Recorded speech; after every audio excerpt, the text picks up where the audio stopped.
આપણે બિરયાની માટે મેરિનેટ કર્યા છે, જેમાં આપણે છે ને પાણીના અંદર ઘી, તજપત્તા, લવિંગ બધું નાખીને એને મેરિનેટ કરીશું. આપણું ચિકન થઈ ગયું છે મેરિનેટ.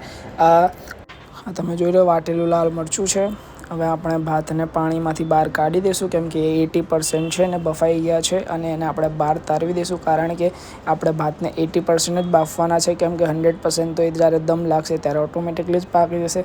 જેનાથી આપણે બફાઈ ગયા છે ભાત, એને આપણે અલગ કરી દઈશું ડીશમાં. અને તમે જોઈ રહ્યા છો ભાત એકદમ જ સુંદર અને સ્વચ્છ રીતે ખીલા બન્યા છે.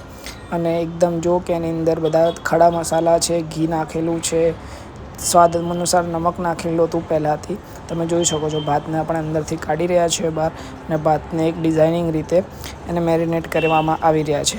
હવે આપણે કાપી રહ્યા છે વઘાર કરવા માટે ડુંગળી, જે આપણે બરિસ્તો જેમ કે તળેલી ડુંગળી કહેવામાં આવે છે, અને હિન્દી ભાષામાં એને બિરિસ્તો કહેવામાં આવે છે મુસલમાનમાં.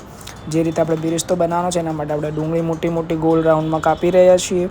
અને ડુંગળી કાપતા મને તો આંખમાં પાણી આવતું હતું બહુ જ. તો મેં તો એક કાપીને મારા માસીને આપી કાઢી કે તું જ કાપ, કેમ કે એકમાં તો આપણું થઈ રહ્યું. એટલે આપણે આગળ વધારે છોલી નથી ડુંગળી. અને મારું ફર્સ્ટ ટાઈમ છે વ્લોગિંગ, એટલે મને થોડું ઓકવર્ડ ફીલ થઈ રહ્યું છે. તો પણ હું ટ્રાય કરી રહ્યો છું મારું બેસ્ટ. તમે જોઈ રહ્યા છો કે બોઇલ આપણે પહેલાં બાફવા મૂક્યા હતા, એ બફાઈ ગયા છે. હવે આપણે એનામાંથી છિલકા અલગ કરી નાખ્યા છે અને એના ઉપર નાના કટ્સ મારવાના છે, જેનાથી આપણે જ્યારે એને ફ્રાય કરીશું. તમે જોઈ રહ્યા છો જે કટ્સ લાગી રહ્યા છે, આવી રીતે આપણે જ્યારે બારીક નાના કટ્સ મારવાના છે. આપણે બિરિસ્તો માટે ડુંગળીને તળવા માટે નાખી દીધી છે, અને એની સાથે બોઇલ જ કરી શકો છો તમે. સેપરેટલી અલગ પણ કરી શકો છો, પણ મેં ટાઈમને બચાવવા માટે બંને સાથે ફ્રાય કર્યા છે. તમે જોઈ શકો છો કે ડુંગળીને લાલ થવા માટે આપણે નાખી દીધી છે. હવે એની અંદર તમે જોશો ધીમે કે અંદર બોઇલ પણ હું નાખી દઈશ, અને એના ઉપર થોડીથી હળદર નાખી છે, જેનાથી યલો ટોન કલર પકડી શકે અને આપણને સારા લાગે. તમે જોઈ રહ્યા છો કે હવે એના ઉપરથી અમે બોઇલ અલગ કરી કાઢ્યા છે, અને જે ડુંગળી હતી એ બિરિસ્તો પણ અલગ કરી દીધું છે. અને બાકીનો હું વેજીટેબલ્સ કાપી રહ્યો છું. હું કાપી રહ્યો છું મરચાં અને ટામેટાં. અંદર ડુંગળી નાખી છે, લાલ મરચું વાટેલું જે દેશી રીતે બનાવવામાં આવે છે મારા પ્રોપર ઘરે વાટીને એ રહ્યું. અને બધું ડુંગળી, મરચાં, ટામેટાં એ બધાનો પેસ્ટ અને આખા ખડા મસાલા પણ નાખેલા છે. અને બીજો મસાલો પણ એક્સ્ટ્રા મારા ફેમિલી બનાવે છે ઘરનો, એ નાખેલો છે. તમે જોઈ શકો છો કે ગ્રેવી બનાવવા માટે હવે અમે એને મિક્સ કરી રહ્યા છે બહુ જ સારી રીતે. અને એને થોડી દેર પાકવીશું આપણે, જ્યાં સુધી એરા પકવી જાય ને ટામેટાં ઓગળીને ગળી ના જાય, જેનાથી ગ્રેવીનો ટેસ્ટ અને ગ્રેવી જાડી બને. તમે જોઈ શકો છો કે ઘરના મસાલા અને 2-3 મસાલા છે જે બહારથી લાવ્યા છે રિટેલ શોપ પરથી. ચિકન બિરયાની મસાલો છે, ચિકન મટન મસાલો છે. એ બધા મસાલાનું મિશ્રણ કરીને આપણે ગ્રેવીને એકદમ બ્યુટીફુલ ટેસ્ટ આપવામાં આવી રહ્યો છે, જેનાથી એકદમ લાલ ટમાટેદાર ગ્રેવી દેખાઈ રહી છે. ખૂબ જ જોઈને આનંદ આવી રહ્યો છે. હવે આપણે બિરયાનીના ઉપર રંગ નાખવા માટે ફૂડ કલર બનાવી રહ્યા છે. એક ફૂડ કલર છે જે ઘરે જાતે જ બનાવ્યો છે, જે હળદર અને પાણીથી બનાવ્યો છે. બીજો ફૂડ કલર અમારા ઘરે હતો રેડ અને ઓરેન્જ, એમાં પાણી મિક્સ કરીને આપણે રેડી કરી રહ્યા છીએ. તમે જોઈ શકો છો કે એને રેડી કરીને અમે સાઈડમાં મૂકી કાઢ્યું છે. જેમ ગ્રેવી એકદમ રેડી થઈ ચૂકી છે, એના ઉપર આપણે ભાતનો એકદમ શાનદાર રીતે એકદમ શાંતિથી આપણે એને પાથરી દઈશું, જેનાથી આપણા ભાત તૂટે પણ નહીં અને બગડે પણ. એ રીતે આપણે એની પર શાંતિથી પાથરી દીધા છે ભાતને અલગ રીતે. તમે જોઈ શકો છો. હવે એની અંદર આપણે અલગ રીતે કલર પણ એડ કરીશું, અને ભાત પહેલાં પ્રોપર રીતે એની લેયર લગાવી દેવાની છે આપણે. નીચે ગ્રેવી ઓલરેડી પાકી રહી છે, અને ગ્રેવીને પાકવા માટે મેન ઓફ ધ રીઝન, જે વધારે પડતી ગ્રેવી આપણે પાકવા દેવાની નથી, બળી જશે. એના નીચે તમારે દમ આપવા માટે તવીના ઉપર આ તપેલું મૂકીને તવીને નીચેથી ગરમ કરવાની છે, જેનાથી દમ લાગશે એના. હવે આપણે એની અંદર નાખી રહ્યા છીએ ફૂડ કલર, અને આપણે જે બાફેલા હતા એગ્સ એરિયા તમે જોઈ શકો છો કે એગ્સનું એક 1 by 1 અંદર ગોઠવી રહ્યો છું સારી રીતે, જેનાથી એને આપણા જોવામાં ખૂબ જ સારી લાગે છે આપણી બિરયાની.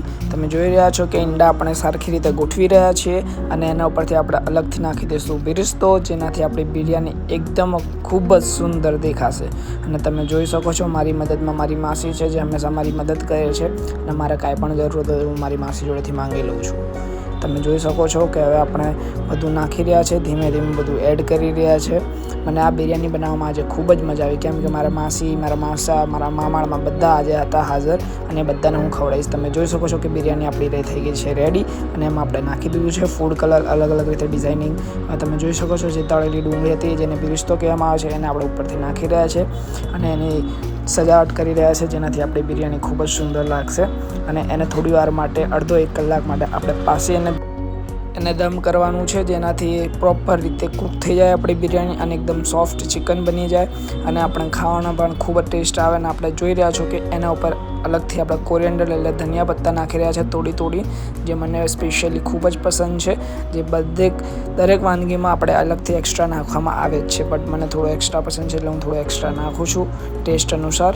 અને તમે જોઈ રહ્યા છો પછાડીથી મારા મમ્મી મને બૂમો પાડે છે કે હજુ બની નથી બિરયાની, હજુ બની નથી. અને કંઈ પણ સારું વસ્તુ બનાવવા માટે ટાઈમ તો લાગે. જેટલો તમે સારી રીતે એને પકવશો, જેનો એનો સાય મેળશો, તો એટલું સારી રીતે સૂપ સરસ રીતે બને છે. તમે જોઈ શકો છો કે બિરયાનીનો દેખાવ ખૂબ જ સુંદર છે અને આપણે એના ઉપર અલગથી નાખી રહ્યા છીએ અમૂલ ઘી, જેનાથી એનો ટેસ્ટ હજુ પણ ખૂબ જ સારી રીતે આવે. તમે જોઈ શકો છો કે મેં આખું પેકેટ અંદર ઠળી નાખ્યું છે અને હવે તમે જોઈ શકો છો કે બિરયાની ખૂબ જ સુંદર દેખાવમાં અને એની સુગંધ જે આવતી હતી, ઓહો કેમ બધી હું જ ખાઈ જાઉં. પણ ના, બધાના સાથે શેર કરવાની છે. બિરયાની ખૂબ જ સુંદર દેખાય છે અને સુંદર બની છે અને ટેસ્ટ કરવાનો ટાઈમ છે. कैसे बनी मासी?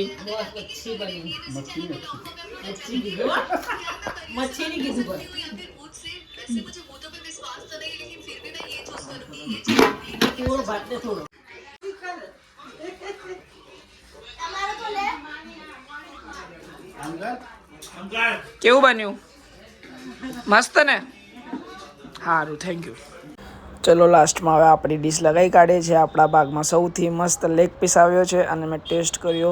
લેગ પણ એકદમ જ્યુસી, ટેસ્ટી અને એકદમ મસ્ત બિરયાની બની છે અને સૌએ વખાણી છે કે તે સારી બનાવી છે. અને એ જ મને ખૂબ જ આનંદ થઈ રહ્યો છે કે મારી બિરયાની સૌને ભાવી છે. અને સિરિયસલી બિરયાની ખૂબ જ સરસ બની છે. વિડીયો તમને ગમ્યો હોય તો લાઇક અને સબસ્ક્રાઈબ જરૂર કરજો. અને થેન્ક યુ તમારો ખૂબ ખૂબ આભાર મારો વિડીયો જોવા માટે પૂરેપૂરો.